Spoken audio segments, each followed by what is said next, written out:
Saya hanya bisa mendoakan semoga yang menonton pada malam kali ini atau yang belum menonton diberikan hidayah oleh Allah Subhanahu wa taala. Biwasilati Syekh Muhammad Abdul Ghafur Al-Albani radhiyallahu anhu. Al-Fatihah. A'udzubillahi bismillahirrahmanirrahim. Ya kan memang mungkin ada yang mencemooh, tapi saya tidak berani membahas karena apa? Di sini yang saya khawatirkan adalah kalau kualat. Kenapa? Kemarin sudah jelas Habib Muhammad Ghafur Al-Albani juga membuka surat yang pada intinya itu mereka memang diperpanjang umurnya biar nanti suatu saat akan melihat azab sampai kepada Habib Muhammad Ghafur Al-Albani tadi sore menyampaikan kondisi saat ini, ya kan, ini sudah menjamur dan mengakar di seluruh Indonesia, bahkan di pelosok-pelosok dan desa-desa itu sekarang banyak yang masuk atau saat ini ibaratnya kalau bahasa lebih jelasnya yakni adalah Habib Yahudi. Lah, kenapa saya mengatakan seperti itu? Saya mendampingi Habib Muhammad Ghafur Al-Albani. Saya melihat banyak fenomena yang sangat luar biasa di desa-desa itu. Memang sekarang sudah banyak. Jadi Habib-Habib ini, Habib-Habib Yahudi masuk ke setiap daerah, termasuk di situ nanti akan mendoktrin yang punya majelis, yang punya pondok pesantren atau kiai kampung yang megang musola masjid, mereka akan datang dan semua akan didoktrin bahwasanya anak dzurriyyah Rasul, anak keturunan Nabi, antum harus hormat kepada anak. Kurang lebih gambarannya seperti itu. Setelah mereka mendekati, ya kan, bahkan mencengkeram kiai-kiai di daerah-daerah tersebut, otomatis dengan doktrin-doktrin bahwasanya dengan mengatasnamakan dzurriyyah Nabi, dzurriyyah Rasul, ahlul bait dan seterusnya, disitulah mental kiai-kiai kampung atau kiai-kiai yang pegang pondok pesantren akhirnya agak begitu takut ya. Dan semoga pada saat ini semua kiai kampung harus bangkit dan harus berani melawan, karena mereka tujuannya adalah ingin merusak NKRI. Saya urutkan lagi. Di situ biasanya mereka akan menyuruh sosok Gus, Ustadz atau kiai kampung untuk mencari makam pahlawan, untuk mencari makam karomah. Mereka akan menempel, ya kan, di kepengurusan MBCNU ataupun ranting. Setelah itu, karena mereka dengan doktrin yang sangat luar biasa tersebut, akhirnya membahaslah makam-makam di daerah-daerah tersebut. Akhirnya diberikanlah informasi dari kampung-kampung. Padahal Habib-Habib Yahudi ini nggak paham sejarahnya Nusantara, sejarahnya wali-wali yang ada di daerah tersebut. Karena mendapatkan informasi tersebut, akhirnya apa? Dengan modal menjual nama dzurriyyah Nabi dan dzurriyyah Rasul, akhirnya makam-makam tersebut akhirnya diganti. Ada yang disuruh bangun dulu, kemudian nanti diresmikan dan diganti sanadnya sampai kepada Ba'alawi atau Habib Yahudi. Karena apa? Yamanisasi atau Yahudi Raya Nusantara itu sudah di planning golongan mereka sudah puluhan tahun yang lalu. Karena sudah melihat mungkin sekitar tahun 2000 ke atas banyak ulama-ulama kos yang sudah meninggal dunia, mereka sekarang sudah berani membabi buta. Dan gencar-gencarnya itu sekitar tahun 2010 ke atas. Itu banyak yang seperti itu kejadian di lapangan. Kemudian ketika mereka sudah masuk ke kiai-kiai kampung, ke pondok-pondok pesantren, akhirnya apa? Mereka mendoktrin dengan apa namanya? Ada yang langsung ke jihad, ada yang dengan dalihnya dia dzurriyyah Nabi, dzurriyyah Rasul. Pokoknya pada intinya bagaimana jamaah santri muhibbin kiai-kiai tersebut atau gus-gus tersebut bisa disedot dan dikuasai oleh Habib-Habib Yahudi tersebut. Ini kejadian di lapangan seperti itu. Apalagi kiai atau gus atau ustadz tersebut sudah meninggal dunia, mereka akan dengan semena-mena, ini loh aku, ya kan, dengan modal imamah yang besar, atau kadang ada yang pura-pura sok janda, macam-macam. Seakan-akan sanad keilmuan, sanad keulamaan kiai tersebut dipasrahkan kepada Habib Yahudi tersebut. Kemudian muhibbin, jamaah, santri semua akan direkrut dan dipengaruhi, bahkan didoktrin untuk melawan pemerintah. Nyata mereka dengan alasan pemerintah korupsi harus kita lawan dengan demo dan tetek bengek, itu hanya dalih-dalih awal. Tapi pada intinya mereka akhirnya diarahkan untuk melawan pemerintah yang sah. Padahal kiai-kiai kita, ulama-ulama NU, tidak ada yang pernah mengarahkan untuk mengajak demo, untuk mengajak melawan pemerintah. Tidak ada sama sekali. Tapi pada saat ini mereka masuk ke desa-desa itu sampai berani mendoktrin di desa-desa tersebut. Contoh kemarin, terkhusus untuk pengurus PCNU, PWNU, PBNU, memberikan sosialisasi tentang nasionalisme dan kebangsaan, betapa pentingnya Pancasila, Merah Putih dan NKRI. Itu wajib harus dilakukan.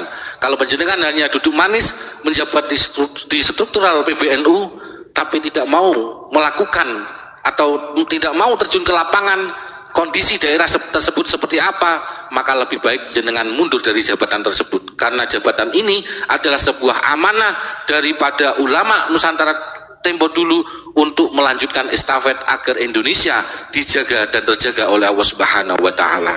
Ini saya jelaskan sampai sedetail itu. Kemudian ada yang saya tangkap tadi dari ceramahnya Abu Yamamah Ghufran Al-Bantani, ada jangan sakiti orang tua kita. Lah, efek gara-gara termasuk yang punya akun Dudung Ahmad ini, ya kan, sering mengikuti Habib-habib Yahudi, akhirnya terdoktrin dan terpengaruh. Efeknya apa? Yang punya akun Dudung Ahmad ini berani menjelekkan seorang kiai, seorang gus, seorang ustadz, yang padahal justru benar-benar lillahi ta'ala menjaga NKRI, menjaga kedaulatan NKRI, menjaga marwah Pancasila, menjaga marwah NU, menjaga marwah Thariqah. Dan intinya bagaimana bisa menyatukan Indonesia ini jangan sampai dipecah belah oleh Habib-habib Yahudi. Ini efeknya. Karena apa? Kemarin Abu Yamamah Ghufran Al-Bantani membuka Al-Quran. Di situ ada surat At-Tur yang artinya adalah bukit, ayat 21. Mohon nanti bisa dibuka ya. Bismillahirrahmanirrahim, yang artinya dan orang-orang yang beriman beserta anak cucu mereka yang mengikuti mereka dalam keimanan, kami pertemukan mereka dengan anak cucu mereka di dalam surga. Dan kami tidak mengurangi sedikit pun pahala atau kebajikan mereka, setiap orang terikat dengan apa yang dikerjakan. Berarti apa? Kita sanatnya Nusantara, bukan sanat dari orang luar. Karena apa? Mereka datang tahun 1900-an dibawa oleh Belanda, yang menjadi antek Belanda tujuannya adalah untuk menjajah lewat agama. Karena tahun 1900-an yang berani melawan saat itu adalah penjajah VOC Belanda adalah Kiai-Kiai Thariqah, Qadiriyah, wan Naqsyabandiyah. Dan ini banyak bukti sejarah dan saksi-saksi sejarah, termasuk cucu-cucu keluarga para pahlawan, para Kiai Thariqah, Qadiriyah, wan Naqsyabandiyah, banyak yang bercerita kepada kami. Ini ya, biar kita tidak tersesat nanti di akhirat. Kemudian kenapa saya mengatakan tadi kita terah Nusantara? Leluhur kita sudah jelas. Mereka leluhur kita itu, beliau-beliau sudah beriman karena sanad ilmu, sanad guru dan nasab silsilahnya jelas. Ulama-ulama Nusantara, ya kan? Ulama-ulama Nusantara jelas. Nah, kalau jenengan mengikuti para pendatang hanya modal imamah dan sorban, modal anak khair antum, anak khair beleguk pisan lah. Ini kan akhirnya jenengan ini tersesat. Jenengan harus melihat dengan mata hati. Kalau jenengan punya ilmu dari guru atau kiai, coba jenengan istikharah, minta petunjuk kepada Allah Subhanahu wa taala dengan nangis-nangis yang sesungguhnya, siapa yang benar, yang sejatinya, yang bisa membimbingku dan bisa menyelamatkan dunia dan akhiratnya. Itu lebih bijaksana mungkin ya. Saya lanjutkan. Di sini saya akan menceritakan sedikit cerita sejarah perjalanan ulama Nusantara. Saya mulai ini sekitar tahun 1600-an atau masa setelah Wali Songo. Karena kemarin kan di framing ada bahwasanya sanad ilmu, sanad guru kiai-kiai itu adalah dari habaib. Ada yang ngomong juga bahwasanya habaib itu mencetak para kiai. Ada yang mengatakan Wali Songo itu dari Yaman. Tapi juga ada yang menolak bahwasanya Wali Songo itu tidak dari Yaman. Pokoknya itu blunder. Mereka itu membuat isu yang blunder. Saya menceritakan dari ulama Nusantara yang berasal dari Aceh. Yakni saat itu ada 4 ya, ada 4 tokoh ulama sufi tasawuf yang berasal dari Aceh. Yang pertama ada Syekh Nuruddin Ar-Roniri, kemudian juga ada Syekh Hamzah Al-Fansuri, Syekh Samsudin As-Sumatrai, dan yang terakhir ada Syekh Abdul Rauf Singkil Aceh. Kalau Syekh Abdul Rauf Singkil Aceh ini adalah murid daripada Syekh Hamzah Al-Fansuri dan Syekh Samsudin As-Sumatrai. Di sini saya akan fokus ke Syekh Nuruddin Ar-Roniri, yang mana beliau itu dilahirkan tahun 1600 Masehi sampai tahun 1658 Masehi. Beliau saat itu menjadi penasehat daripada Sultan Iskandar yang kedua atau Sultan Iskandar Tsani. Beliau sebagai penasehat Sultan Iskandar Tsani atau yang kedua, yakni Kesultanan Aceh. Beliau seorang ahli tasawuf, ahli fikih, usul fikih, mantek, balaghah, sejarah, negarawan. Pokoknya beliau banyak keilmuan yang dikuasai oleh beliau. Nah, saat itu dalam hal keilmuan beliau penganut Thorekoh 1 Rifaiyah, yang mana kalau Rifaiyah ini pencetusnya adalah Syekh Ahmad Ar-Rifai, dan yang masyhur beliau juga seorang wali kutub. Yang kedua, beliau adalah seorang pengamal Thorekoh Qadiriyah. Syekh Nuruddin Ar-Roniri ini masyhur saat itu dengan aliran Wahdatul Wujud. Alirannya Wahdatul Wujud ya. Dan ini kalau jenengan belajar di Tarikh Wali Songo, ada kitab satu lagi nanti, ini suatu saat nanti akan kita bahas. Termasuk Syekh Siti Jenar, beliau juga berguru Wahdatul Wujud kepada Sunan Ampel. Nah, ini nanti lain waktu ya. Intinya ini beliau belajar atau aliran tasawufnya itu adalah Wahdatul Wujud. Ini berbeda dengan Syekh Hamzah Al-Fansuri dan Syekh Samsudin Ar-Roniri. Kalau Syekh Hamzah Al-Fansuri dan Syekh Samsudin Ar-Roniri, beliau ini aliran Wahdatus Syuhud. Ini ada dua perbedaan. Makanya saat itu Syekh Hamzah Fansuri menolak dengan pandangan aliran Thorekoh yang dibawa oleh Syekh Hamzah Al-Fansuri dan Syekh Samsudin As-Sumatrai ini dengan lewat beberapa karya-karya kitab beliau.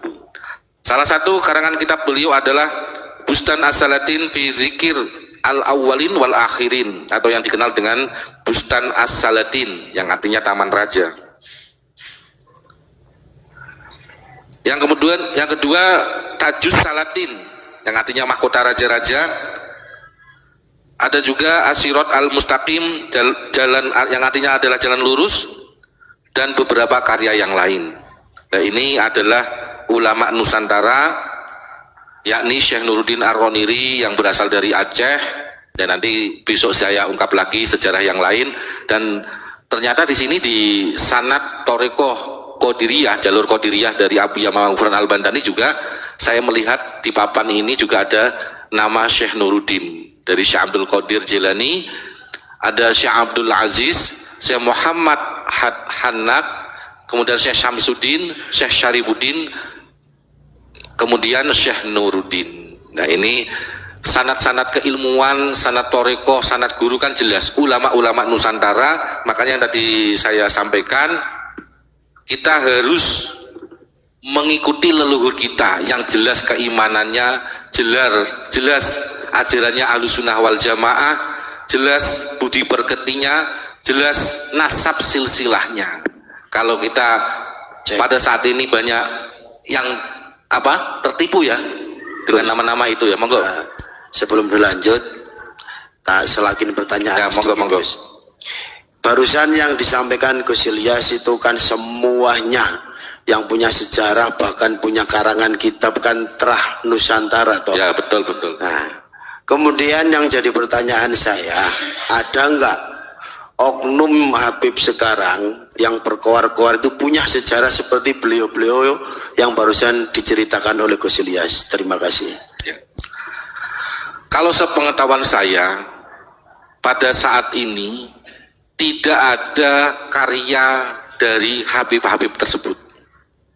Tetapi kalau saya melihat di sini, ya ini mohon maaf, karena masih banyak literatur yang kita simpan, banyak bahan literatur ilmiah yang nanti suatu saat akan kita bongkar semua.